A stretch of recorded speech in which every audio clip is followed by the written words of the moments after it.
Hello guys, മടത്തോടെ മുമ്പേ പുത്തൻ promo വിശേഷങ്ങളിലേക്ക് എല്ലാ കുട്ടിക്കാർക്കും സ്വാഗതം. അങ്ങനെ നമ്മുടെ പുതിയ പ്രൊമോയില് നമ്മുടെ അലീനയ്ക്ക് ആ ഒരു ഉറക്കത്തിൽ നിന്നൊക്കെ എണീറ്റ് കഴിയുമ്പോൾ നമ്മുടെ മനു അരികിൽ തന്നെ ഉണ്ടാകും. അപ്പൊ മനു ചോദിക്കുന്നുണ്ട്, എന്താ അലീന സംഭവിച്ചത്, എന്നോടൊന്ന് സത്യം പറ എന്ന് പറയുന്നുണ്ട്. അപ്പൊ തന്നെ അലീന ഭയങ്കരമായിട്ട് വിങ്ങിപ്പൊട്ടി പറയുകയാണ്, മനുവേട്ടൻ ആരോടും ഇത് പറയരുത് എന്നും പറഞ്ഞ് നടന്ന കാര്യങ്ങളൊക്കെ ഭയങ്കരമായിട്ട് കരഞ്ഞുകൊണ്ട് പറയുവാട്ടോ നമ്മുടെ അലീന. അപ്പൊ നമ്മുടെ മനുവിനാണെങ്കിൽ ഇത് കേട്ടപാടെ എന്ത് ചെയ്യണം, എന്ത് പറഞ്ഞ് നമ്മുടെ അലീനയെ ആശ്വസിപ്പിക്കണം എന്നറിയാതെ ഇങ്ങനെ ഞെട്ടി നിൽക്കുവാണ്. ലാസ്റ്റ് നമ്മുടെ അലീനയുടെ കൈ പിടിച്ച് ഇങ്ങനെ സാന്ത്വനിപ്പിക്കുന്നുണ്ട്, അലീനയെ തടകി തലോടി സാന്ത്വനിപ്പിക്കുന്നുണ്ട്. അപ്പൊ നമ്മുടെ അലീനയ്ക്ക് വല്ലാത്തൊരു ആശ്വാസം, നമ്മുടെ മനുവിന്റെ ഈ ഒരു തലോടലും കാര്യങ്ങളൊക്കെ കേട്ടോ.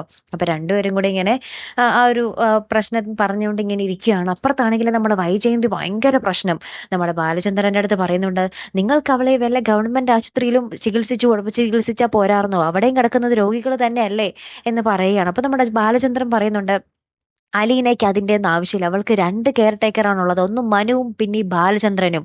അതുകൊണ്ട് അവൾക്ക് ഒരു യാതിക്കും ഗവൺമെന്റ് ആശുപത്രിയിൽ പോയി ചികിത്സ തരേണ്ട ഒരു ആവശ്യമേ ഇല്ല എന്ന് പറയുകയാണ്. അപ്പൊ വൈജയന്തിക്ക് നമ്മുടെ ബാലചന്ദ്രന്റെ ഈ വാക്കുകൾ കേട്ടപ്പോൾ തന്നെ അകപ്പാടെ ദേഷ്യം പിടിച്ച് ഇങ്ങനെ കലിതുള്ളി നിൽക്കുന്ന ഒരു നിമിഷങ്ങൾ തന്നെയാട്ടോ കൂട്ടുകാരെ നമുക്ക് പുതിയ പ്രൊമോയിൽ കാണുവാൻ സാധിക്കുന്നത്.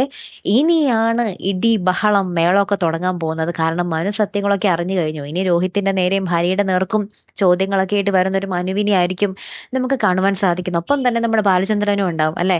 കാത്തിരുന്ന് തന്നെ കാണാം കേട്ടോ. അടുത്തൊരു വീഡിയോയുമായി വരുന്നത് വരയ്ക്കും ഗുഡ് ബൈ.